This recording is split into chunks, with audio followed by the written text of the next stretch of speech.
Were you surprised that they didn't just go along with the 2 guaranteed? I know it's a matter of perception. Like, that's the driving forces. They don't want to be relegated publicly, which is basically what that would do. But do you think anybody was surprised that they weren't like, well, 2 is guaranteed? Like, we wouldn't have had that last year. So, yeah, let's go for it. Or was that kind of expected, do you think?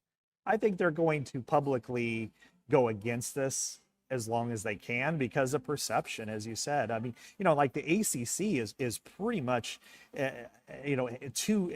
that 4-year stretch, they would have gotten 2 every year but 1. They would have gotten 3 last year, with Miami being the 3rd. So they're pretty much in that category. They would have gotten 2 guaranteed and then 1 at large last year. The Big 12 would have been a little more volatile, and some of it's hard to compare with old Pac-12 teams and Cincinnati going to the playoff one year, but they would have been, 1 year would have been 3 or 4, and but the last 2 years it would have been only 1. So I think it's a guarantee. I think it's something that they could probably put in their pocket and just say, well, how much more could we push to make sure we get this right? And I think but you've got to be cautious because, talking from the Big 12 perspective is, can your 10-2 team then be, outrank a 9-3 team from the Big 10 or or the SEC when they're playing those teams?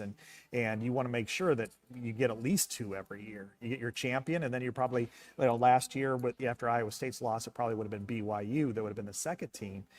In fact, it was ranked a little higher, but you got to make sure you get 2 in. So I would hold the line for a little while, see if you can get anything else, but then cut bait and say, hey, as long as we can get 2 in every year, we feel pretty good about this.